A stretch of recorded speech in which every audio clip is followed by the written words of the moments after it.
MotUS Edge, where we celebrate business, primarily youth sports facility management, leadership, and motivation, co-hosted by Stacy Rowe, Cole Stott, and Casey Jones. We are here to fill your cup with knowledge, laughter, affirmations, and comfort knowing that you're not alone. You can and will succeed with the MotUS Edge. Hello, and welcome to another episode of the MotUS Edge, where we talk about leadership, motivation, and all things cheerleading and dance business. I am Stacy Rowe, here today with my favorite co-host, Casey Jones, and we are going to get into some exciting discussion today. I'm looking forward to it. We are. Maybe a little controversial discussion today. So. Maybe. I don't know. It depends, I guess, right? Depends on who you are and what you think. Yeah. So I think all of the hot button issues kind of going on right now are, Small Gym Summit was announced, right? We have the Small Gym Summit and D1, D2. What does that mean? What sizes, what size should D2 be? Should there even be a D2? Flex divisions, all the things, Casey, all the things. I know. And I've got lots of opinions, sometimes I feel like that people don't care for my opinion because they're the mega gym, understand. Which, I can get that perspective. However, I would argue that I do understand because we started as a very small gym and also have many small gyms within the Stingray program. So I don't know. This is something that I have a big opinion about, so I think the Small Gym Summit, we've all heard for years of rumors of D3. So I'm not shocked by a Small Gym Summit. Yeah. So what is the deal? Do you know the specifics? Is it 75 elite athletes or less? Is that right? And then you can be any location. It doesn't matter if you have multiple locations or not. Like your physical facility has to have 75 elite athletes or less in order for you to be at the Small Gym Summit. You can't share athletes, I feel like. Is that? Yeah, I'm not sure I'm not sure the exact number, but I think you're in the ballpark there, and then it can go across brands. And, I actually call that the Stingray rule when they changed that back in the early days of D2. We had a very small gym that had success at one of I believe the first or second D2, and they had a team that won. And then shortly after that, any of the, franchise gyms, so to speak, then were no longer able to compete at D2. And to be honest, that has really hurt some of our smaller locations. I know that there is a belief that there are many resources shared. And there may be some resources that are shared as far as staff training and different things like that. We do rely on those resources, but the one that's not shared within our program is the kids. So we don't share athletes. So I think that's the biggest thing that's kind of part of the discussion, in my opinion, Casey, is it's like trying to create,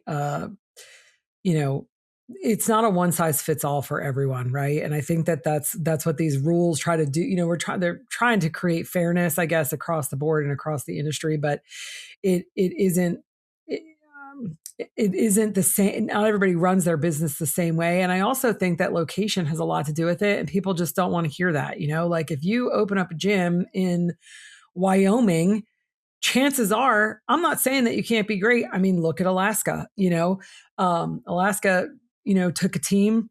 Alaska Athletics took a team to Worlds this past year and got second. I think they got a silver medal, so I'm not saying that it isn't possible, but like you're not going to have 1,000 athlete facility, in Wyoming, probably because you're in most likely in a remote area where there's just not a lot of people. And that is just going to be what it's going to be. And it doesn't matter if that program is part of Stingrays or Premier or Cheer Athletics or whatever program. It isn't going to change the fact that they're in this small remote area. And, they have to do things a little bit differently. And it's not to say that they can't be great either. It just, they're not going to have the resources to pull from as far as the population. And it just is what it is. And I think to some degree that's part of it, I don't know. Absolutely. It's the same thing, you see that in the public school system, different classifications, and those classifications are typically based off of numbers. So, I mean, I do agree with having a split. I agree with D2. I don't know that there should be a D3. The issue is um, the way we govern that and are able to police that. The greatest rule in the world, if you can't police it, is no longer the greatest rule in the world. Right. And I think that's what I've heard a lot of on the D2 side, that a lot of that has gotten out of hand. And you have gyms that literally have thousands of students, yet they keep the elite level underneath those underneath the numbers to be able to compete D2. Yeah, which that's so crazy. I didn't even really pay much attention to that until recently, and I didn't know that that was a thing. And I saw this one program that I follow on social media, and they released something like 23 teams. I think our largest location myself has 13, 15 teams, maybe. I don't know. And they released that they had 20 something teams. And I'm like, wait, isn't this aren't they D2? And I'm like, they are D2 and they're still D2. And how do they have all of those teams? And I was so confused by that. But yeah, they've built their business on, prep and novice and then, these handful of elite kids. And while I personally somewhat disagree with that, I feel like that's kind of the nature of the beast, right? Is we put rules in place and then people try to figure out how to Test those limits. Test those limits, circumvent those rules, find the gray area. It's no different than the rules on the score sheet, that you're trying to just get just outside the box where it's still legal, but it's kind of you shouldn't be doing that. I still to this day am super proud that my dance team years ago did something in their routine that's now illegal because, it wasn't in the rules and we did it. And then, the next year they were like, okay, nobody else can do that. I think, so I'm not, you can't fault those people for technically, right. No. They have found a way around it. Right. And to be clear, I don't have a dog in that fight, in the D2 fight. So it's just, you hear a lot of chatter. You see a lot of chatter about, some of the truly smaller D2 programs are upset, and I mean, even on like I said, even on our side, we've got some very small gyms that struggle to compete with larger gyms, but yet we have to compete in D1 due to the licensing. So, I don't know. Years ago, I had a thought of, what if, by August, you had to declare what you were going to do. You had to declare, I'm going to be D1, D2, and you declare where you're going to compete. Just because I think the counting, you just can't do it anymore. I'm not sure that anybody can truly police the numbers and see where they are. So, yeah, it's definitely, I think not a one size fits all for everyone. And I think that's the hardest part about the rules and the regulations. I mean, you go, talk about the age grid for a second with the flex divisions that opened up to try to see, what that looks like and if that works and if that creates growth and participation. And I feel like, I don't necessarily agree that 6 or 7 year olds or 8-year-olds, or 9-year-olds even should be on teams with 15 and 16-year-olds. You know what I mean? But at the same time, go back to that little gym in Wyoming, that's in the middle of nowhere. They may not have the ability to do anything else. That's how they have to put a team together.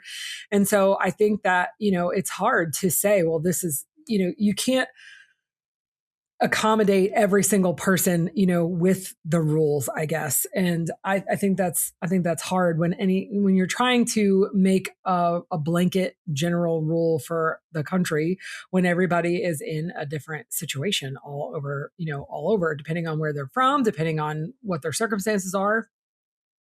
I mean, that's the double-edged sword of wanting all-star cheer to be a sport. I mean, that's really what it is, because I think everybody considers football a sport, right? Well, if you can't field a team of 11 offensive players, and you only have 7, you're not going to be able to play the game, and they're not going to adjust that game, for that, because those are the rules. In cheer, we've been able to adjust those rules and make different divisions and different sizes and things like that.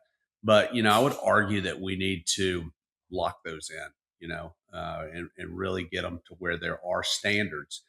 Because to your point, there are areas where it's very difficult population wise, or with the population density, or with the age of the population, to form teams. Um, but once again, this may be controversial. I don't know that we need to change the entire sport due to a super small area. I don't necessarily agree with that either. I think my mindset is, let the score sheet kind of dictate the path. So, for example, if we went to a U18, U17, U16, U15, all the way down the line, and that technically does allow you to have anybody on the team as long as they're under that age group. But also, at the same time, if you take a U13 team, let's say, and you put them on the mat, and they have 5-6-year-olds, if the score sheet doesn't allow for that the score sheet doesn't score that well, then that's not going to be what people want to do. If the score sheet dictates that, hey, the older you are in your division, the better and more competitive you're going to be, then that will be what most people will ultimately try to do. And there is not a youth sport in the world where that doesn't happen. The older you are, the better the team is. I mean, that's the reality. Like if you're playing baseball, an older, more experienced baseball team is going to win 9 out of 10 games against a younger team. And that's, I find that same thing would hold true in cheer. So I agree with you as far as that, the U18, the U16, and then let the score sheet take care of it. And I think people would wind up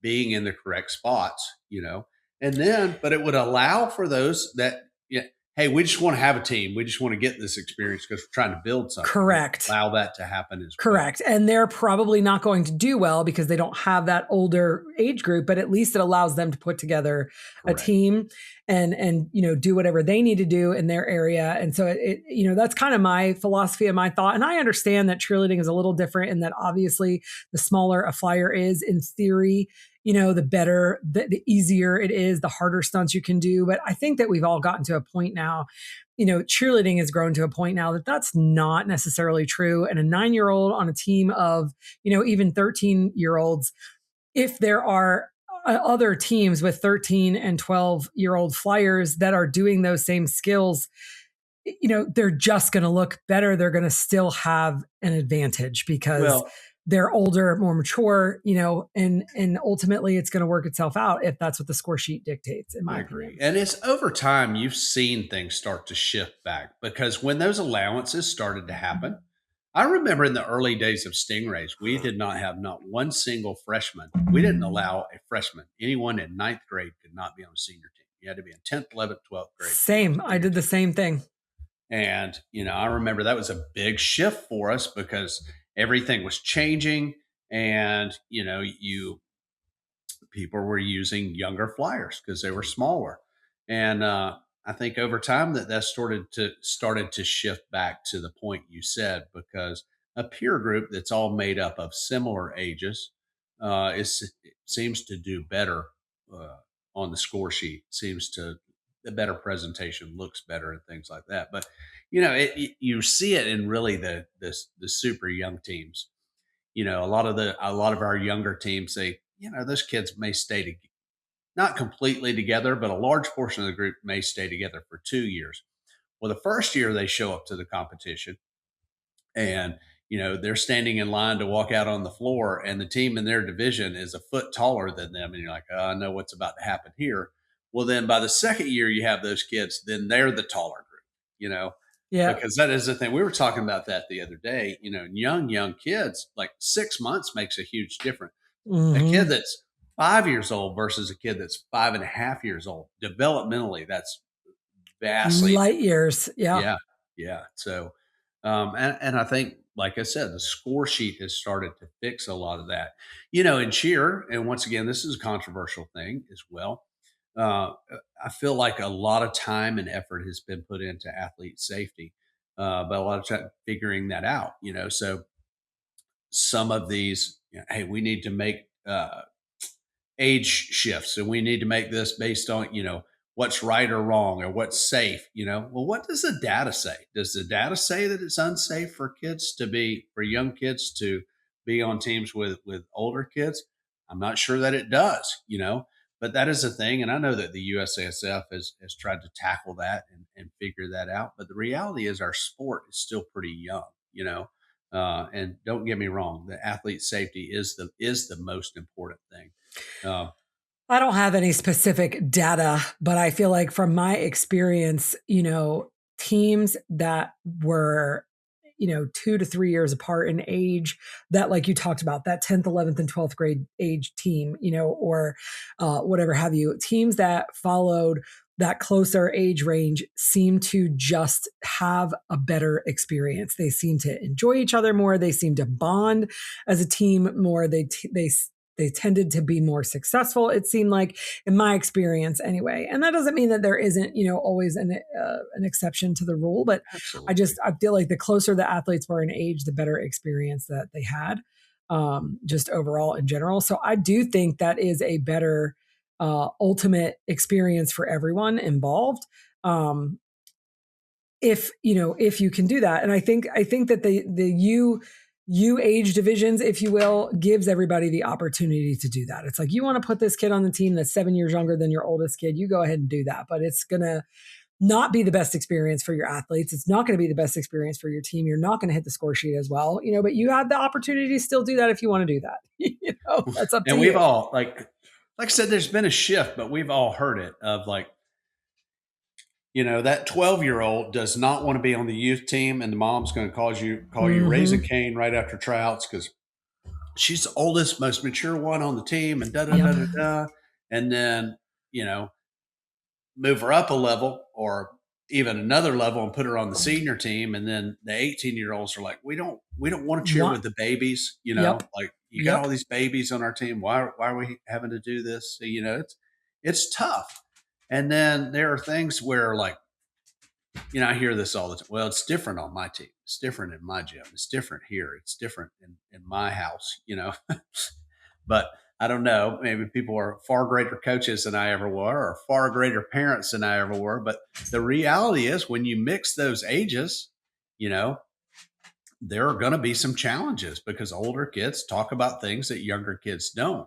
But also the reality is, like, I deal with that in my own home. Like, I've got a 12-year-old son with a 21-year-old brother and a 25-year-old brother. The things he knows at 12 versus what the other boys knew at 12 are vastly different, Yeah. And in my opinion, you're fooling yourself if you think, oh, yeah, that's not going to happen under my watch, because kids talk, and they talk in their stunt group. So once again, not saying it's you can't do it, but I think as you're building a program, I would highly suggest where you can keep the ages within a certain group. Just like you said, Stace, it's going to provide a better experience.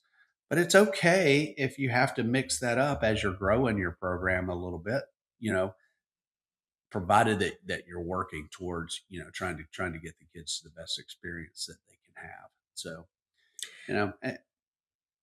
I don't know. Like I said, it's one of those things, and I am able to see it from. I mean, we've got some very small gyms in the Stingray organization. One that fits this small gym summit perfectly. Uh, they have never had. I think the largest their elite program has ever been is about 70 kids. And like I said, we can share some resources of, hey, we think you should coach like this, but we don't share the kids. So, it's challenging. So this is another opportunity for them to go and compete against gyms that are of a like size. Now, which I think to some degree, is kind of an opportunity that was needed to, like we're in the same boat. Premier Athletics is multi-location, so we're automatic D1. We have, actually we've grown quite a bit this particular season. So I think we have one facility that could fit in the small gym summit. But even still, in the past, we've definitely had several that would have had 75 elite cheerleaders or less. To be honest with you, we would have had 3 or 4. And they never had that opportunity. They had to go to the D1 summit. And on the one hand, I think that is unfortunate because their athletes were very good. They couldn't keep up at the D1 summit because it's a different animal, right?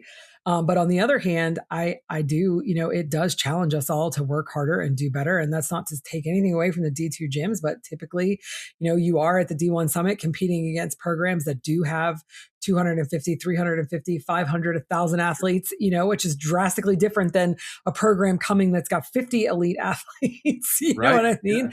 Yeah. And so, the fact that they're even making it to finals is gigantic, that's huge. And so it pushes us to be better, I feel like, and challenge ourselves. So it's not all been bad, but it's just, it is frustrating, that rule. Again, I feel like we've tried to constantly accommodating, the smaller locations. Like, for example, the limited divisions, you can only have one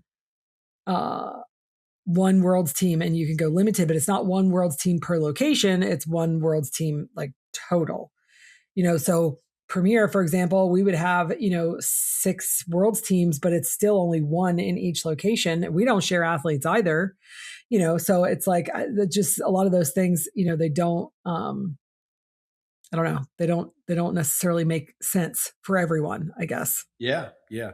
I will say, I think there's a couple things here. There's the competitive piece, and there's the business piece.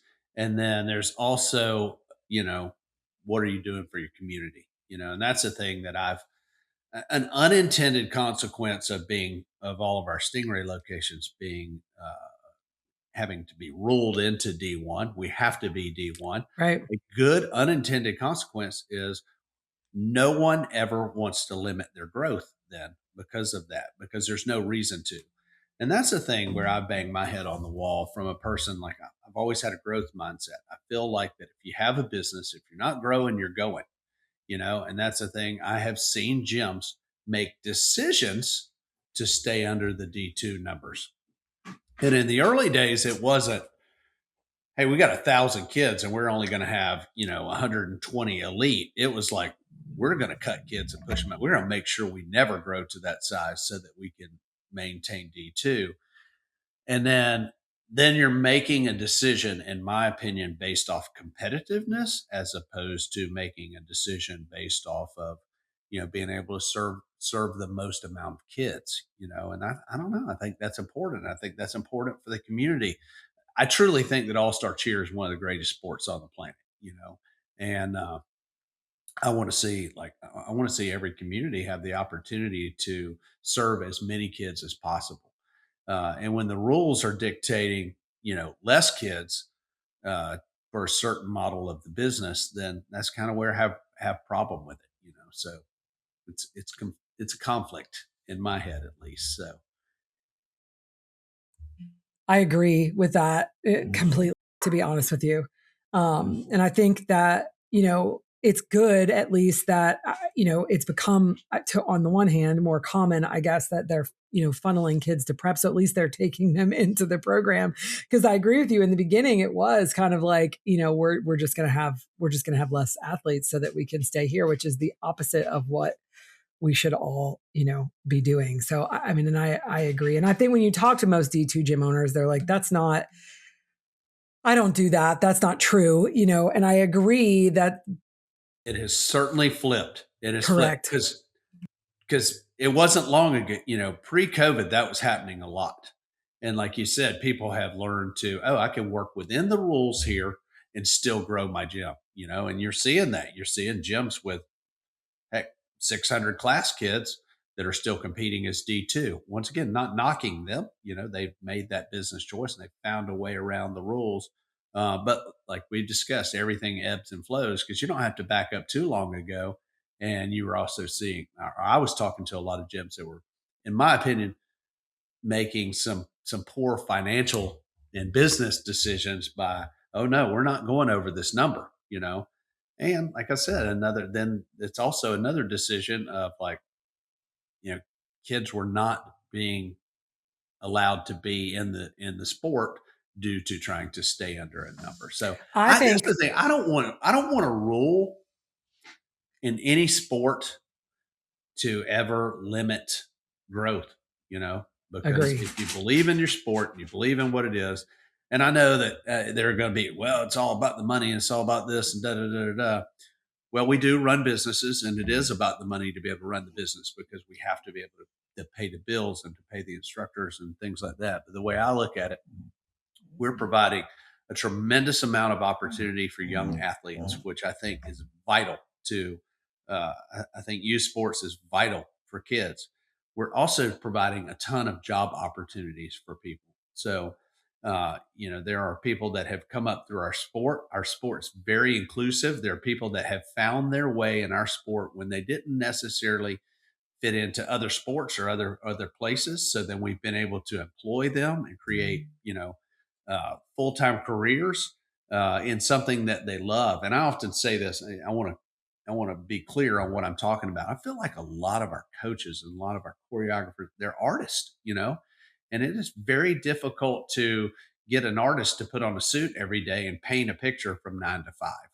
So our sport has allowed them an avenue to do their art. I agree with that. And I think, business or not, there's nothing wrong with wanting your sport to be thriving. Let's take baseball, for example. I feel like it's on the decline, not very many. I just feel like baseball is shrinking and there's not as many kids going into baseball. Meanwhile, soccer is on the rise, and it's booming and there's soccer players everywhere, so we want cheerleading.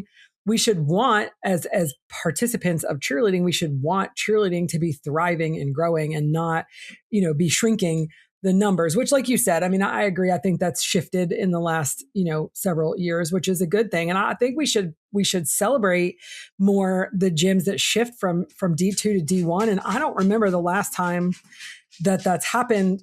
Recently, I know that JPAC, Radiance went from D2 to D1. Like they've made that shift. They've grown and they're a D1 gym now. And I think that's awesome. And when I saw that, I was like, man, when's the last time that's happened? Do you know?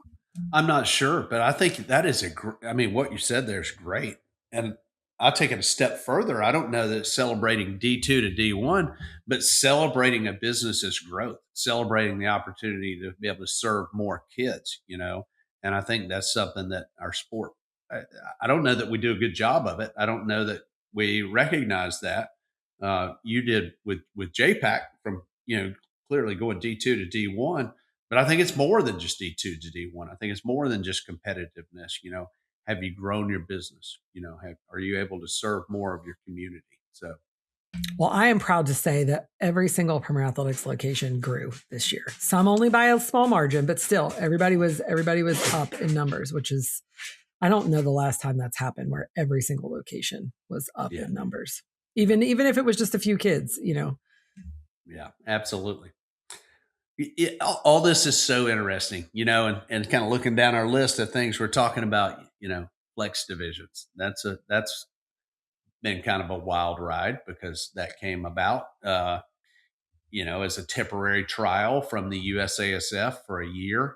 And clearly it was to, widen the age again, something that we were talking about. And I'll just share from my side. To begin with, I voted against flex divisions. The second time around, I voted for it. And, selfishly, that was because of what it did within our gyms. Whether our gyms were large or small, it created another spot to be able to put kids that were in that same age group. So, for example, let's say a gym has enough kids to make 2 level junior 3 teams. Well, now they can make 2 medium-sized level junior 3 teams as opposed to having to make a large one and a small one. So just opening up more opportunities for more athletes. And that doesn't matter if you're big gym or large gym, because we do understand that in all gyms, there are oftentimes a lump. You'll have more of a certain age group than others.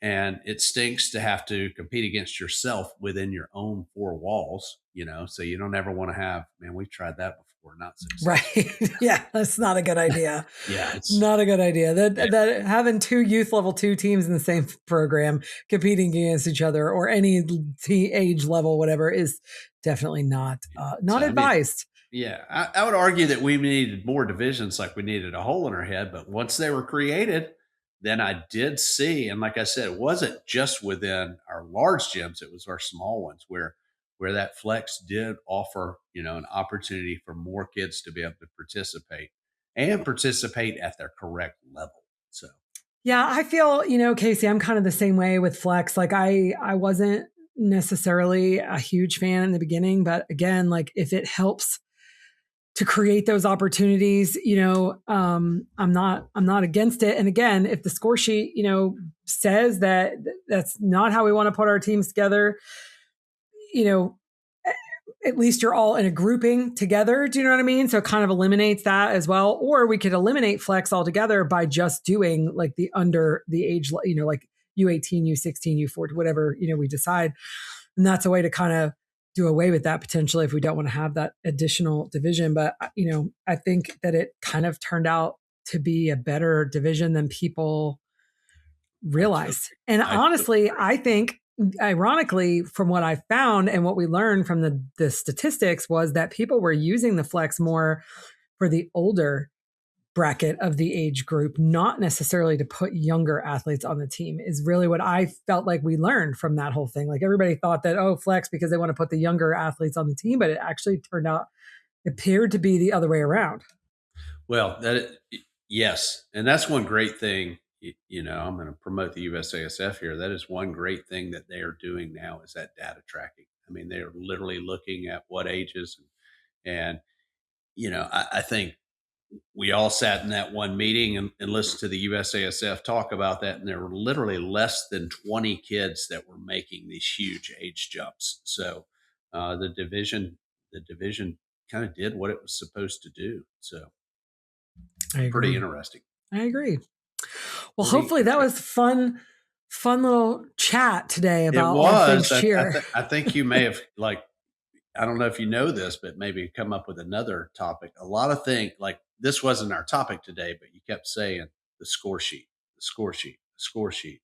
So, I mean, that is something that I think people don't realize is what the score sheets impact on the sport, its impact on our businesses. I would argue that score sheet has far bigger impact oftentimes than these divisions do. I think so, for sure.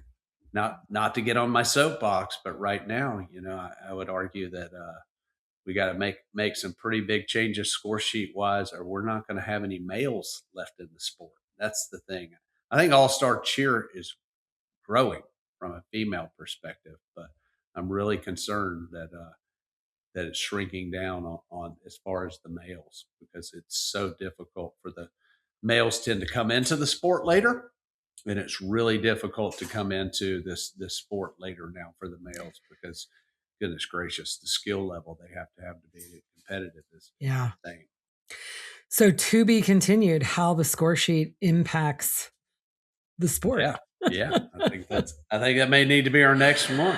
I love it. I'm here for it. But I also think I need to tell you a great dad joke today. So.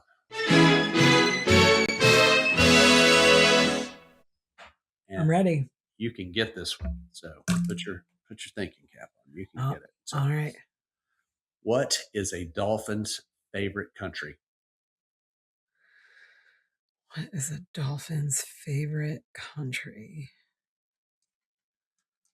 I don't know.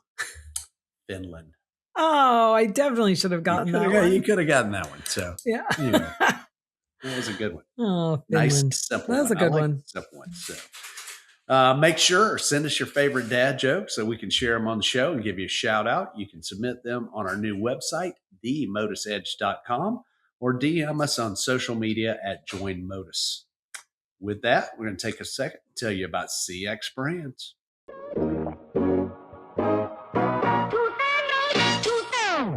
Get ready for an event experience that's all about you. CX Brands brings the energy with 4 unique competitions: the Cheer Expo, Cheer X, Excite, and Excel. 16 events across the country, each designed to deliver excellence from start to finish. When you think cheer events, think CX Brands. Find your event now at thecxbrands.com. That's THECXBRANDS.com.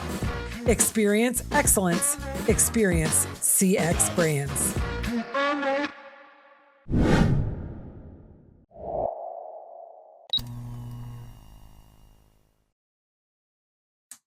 CX Brands. I'm looking forward to the upcoming event season and all of the awesome events that we have this year. It's going to be fun. It's going to be a fun season. Absolutely. Got some new exciting things happening and continuing some old exciting things. So. Yeah, good stuff. We are hosting our MotUS Business Expo September 27th through 29th in Nashville, Tennessee this year. Same as last year, same date, same weekend, or same time, same place. Super excited, looking forward to it. We have some amazing speakers this year and some amazing topics.